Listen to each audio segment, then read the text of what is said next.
그러면은 인터넷이 어떻게 작동을 하는지 우리가 한번 보도록 하죠. 이게 인제 클라이언트 사이드 제 컴퓨터에서 지금 벌어지는 일이에요. 사용자가 컴퓨터의 브라우저 크롬이나 엣지 뭐 사파리 이런 데다가 "내가 구글을 가고 싶다."라고 이렇게 타이핑을 해요, 주소창에다가. 그럼 바로 구글로 슝 가는 게 아니라 DNS 서버 아까 여기서 보시면 라우터가 192.168.11 이잖아요. DNS 서버가 192.168.11 이에요. 자, DNS 서버는 아까 이 라우터가 하는 역할이 그거라 그랬어요.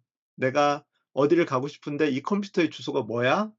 그러면 그 컴퓨터가 뭐 예를 들어 랩탑 그 192.168.19라고 하는 그 번호를 같이 가지고 있는 데이터베이스예요. 그것이 라우터가 가지고 있는 그런 건데 그 기능이 바로 인제 DNS 서버라고 하는 거예요. 그래서 인터넷도 마찬가지로 내가 컴퓨터에서 컴퓨터 브라우저로 구글로 가고 싶다 URL을 딱 입력을 하잖아요. 그럼 얘가 가까운 DNS 서버로 물어봐요. 요 네트워크에서는 제가 구글 가고 싶다 그러면 얘한테 물어봐요. "구글이 어디야? 이 네트워크 안에 있어?" 물어봐요. 그럼 이 네트워크 안에 구글은 없잖아요. 그러면 상위로 올라가서 라우터한테 또 물어봐요. "여기 안에 구글 있어?" 없으면 위로 올라가서 계속해서 이렇게 위로 올라가서, 위로 올라가서, 위로 올라가서 거기서 주소를 받으면 거기로 인제 가게 되는 거죠. 그런 구조예요. 그래서 DNS 서버를 에게 도메인 이름을 주면 DNS 서버는 IP 주소를 반환을 해 줘요. 아까 얘기한 것처럼 모든 컴퓨터는 IP 주소로만 사용이 돼요. 그런데 저희는 숫자에 약하잖아요. 저희는 산수에 약해요. 숫자에 약하다 보니까 저희는 구글이라고 하는 것은 익숙하지만 숫자 뭐 몇 다시 몇 점, 몇 점, 몇 점, 몇은 약해요. 그러니까 그것을 DNS 서버가 가지고 있다가 구글도 어떤 컴퓨터에 그 IP 주소를 가지고 있는데 그 IP 주소를 우리는 항상 외우고 쓰기 힘들지만 이 DNS 서버가 그 정보를 가지고 있어서 그 주소를 반환을 해 주면 그럼 이제 브라우저가 다시 그 구글 그 IP로 찾아가서 HTTP를 요청을 해요. HTTP를 요청한다라고 하는 말은 뭐냐면 거기에 있는 화면을 띄우는 그 소스들을 달라고 하는 거예요. 이게 구글 사이트인데 여기에 그림이 하나 있잖아요.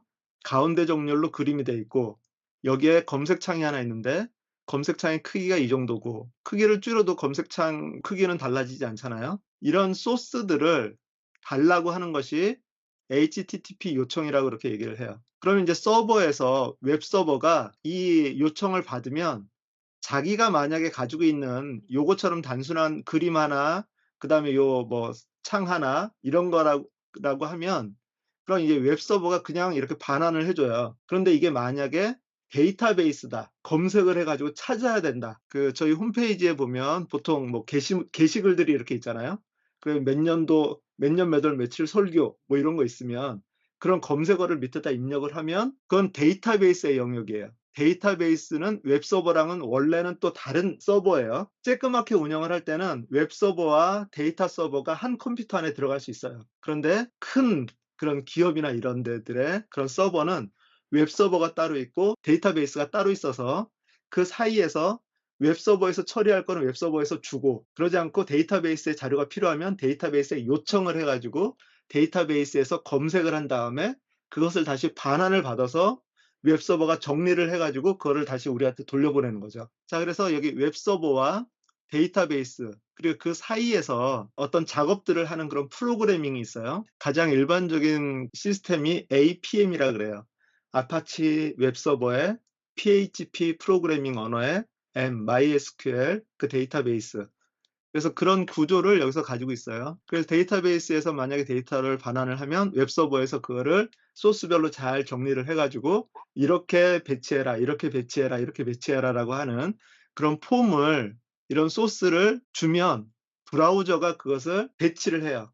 이거는 이 자리, 이거는 이 자리, 이거는 이 자리 해서 우리가 웹사이트로 보게 되는 거죠. 그런 구조로 되어 있습니다. 자, 그래서 웹 서버 아까 얘기한 것처럼 그냥 텍스트나 그림만 있는 그런 자료들만 올린다 그러면 웹 서버만 있으면 돼요. 그런데 만약에 내가 거기에 분류별로 메뉴별로 뭔가를 구성해서 넣어야 되는 그런 데이터베이스가 필요하다. 그러면 이 데이터베이스를 같이 설치를 해서 사용을 해야 된다라고 하는 거죠. 자, 이 중에서 가장 중요한 게 도메인 네임 서버예요. 아까 얘기한 것처럼 IP 주소와 컴퓨터들은 IP 주소로만 써요. 예를 들어서 세상의 모든 주소도 오직 그 주소는 유니크한 하나예요. 그게 유니크한 건데 중요한 거는 컴퓨터도 다 그렇게 유니크하게 자기의 주소를 가지고 있는데 그렇게 이름으로 붙어 있지 않고 IP 주소로 붙어 있다라고 하는 거예요. 그래서 그 IP 주소를 알아야 저희가 거기를 찾아갈 수가 있는데 저희는 그 IP 주소에 약하다. 그런데 그 IP 주소를 DNS 서버가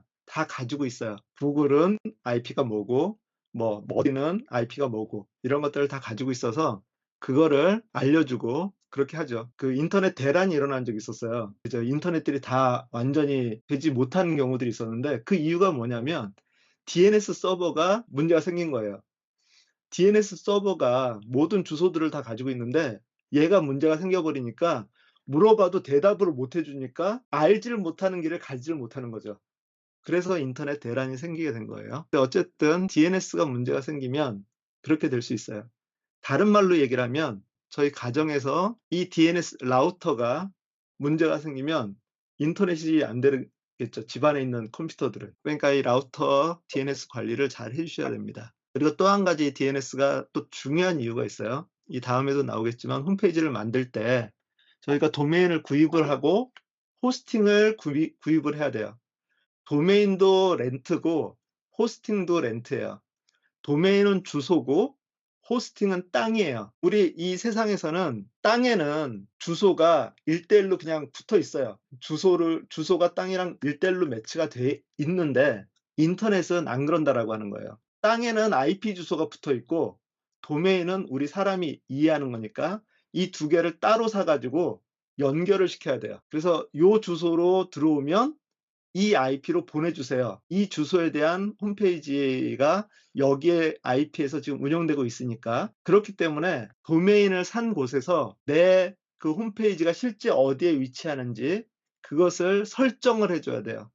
그것을 DNS 설정이라고 하는데 그것이 안 되면 내가 아무리 홈페이지를 잘 만들었고 아무리 좋은 도메인을 가지고 있어도 그 도메인으로 홈페이지 서비스를 할 수가 없어요. 자, 그런데 이제 이것이 같은 회사에서 한 회사에서 그 도메인도 구입하고 거기서 호스팅도 한다. 그러면 설정을 따로 해줄 필요가 없어요. 기본적으로 설정이 돼 있으니까. 그런데 도메인은 내가 이곳에서 사고 호스팅은 좀 저렴한 데를 알아보다 보니까 여기가 참 저렴하더라.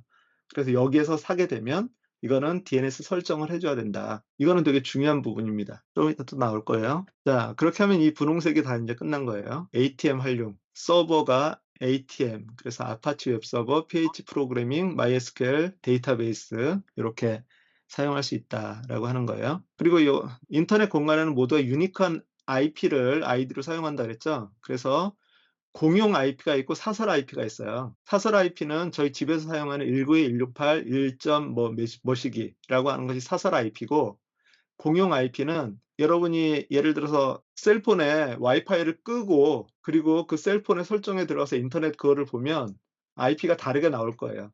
와이파이를 사용을 하면 집에 있는 인터넷에 그 사설 IP가 지정이 되는 거고 와이파이를 끄면 그 인터넷에 그 저희가 사용하는 그런 서비스, 저희는 AT&T를 사용하는데 AT&T에서 받는 그런 그 IP를 받게 돼요. 그리고 또 한 가지 여러분들 가끔 보면 인터넷 속도가 되게 느려졌다라고 하는 거를 느끼실 때가 있잖아요. 그런 케이스가 주로 어떤 케이스냐면 저희 집안에서 라우터 하나가 254개의 IP를 사용할 수 있다고 그렇게 얘기를 했어요. 그럼 254개의 장치들을 사용할 수 있다라고 하는 거죠. 마찬가지로 우리가 인터넷을 하려면 저희가 가입한 그 기지국에 IP가 있어야 돼요. 그런데 처음에 초고속 인터넷이 나왔을 때는 등록을 하면 저한테 고정 IP를 줬었어요. 고정 IP를. 그래서 나는 그걸 가지고서 고정 IP가 있으니까 아까 얘기한 것처럼 웹서버를 내가 돌릴 수가 있었어요. 고정 IP가 있어서. 그런데 이 인터넷 제공 회사들이 그러다 보니까 만약에 자기네들의 가입한 그 가정이 500 가정이면 500개의 IP를 자기가 가지고 있어야 돼요. 만약에 10,000명이면 10,000개의 IP를 자기가 가지고 있어야 돼요. 그런데 그 IP 하나당 가격이 있거든요. 그 IP를 자기네들도 사서 가지고 있어야 되는데 그런데 그 예를 들어서 내가 가입한 사람이 50,000명이라고 해도 그럼 5만 개의 IP를 다 가지고 있으려면 부담이 되니까 IP를 한 2만 개 정도만 사요. 왜? 이 5만 명이 한꺼번에 인터넷에 접속하는 일은 없거든요. 그러니까 2만 개만 사 가지고 DHCP로 돌리는 거예요. A라고 하는 사람이 접속을 하면 IP를 하나를 딱 던져 줘요. 그리고 그 사람이 인터넷을 끊잖아요. 그럼 그걸 회수를 해 가지고 다른 사람이 접속을 했을 때 그 사람한테 던져 줘요. 그러니까 DHCP가 그런 역할을 해요. 그래서 인터넷 기지국에서는 5만 명이라고 해도 그거를 2만 개만 가지고서 동시 접속자 수가 2만 명만 되면 상관없으니까. 5만 명이 아니라도.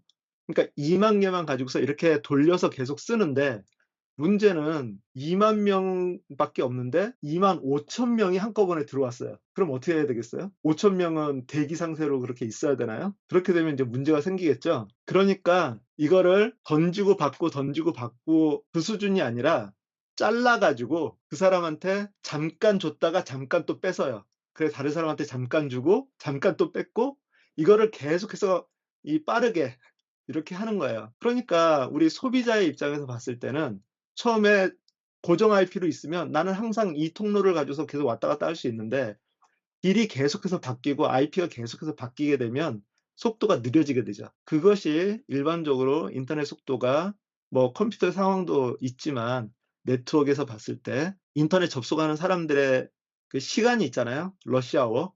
그 시간대에 속도가 많이 느려지는 이유가 그렇게 계속 주고받고 던지고 받고 하는 그런 거기 때문에 그렇게 됩니다. 자, 그것 때문에도 아까 얘기한 것처럼 저희가 집에서 웹서버를 돌리기가 쉽지가 않다라고 하는 거죠.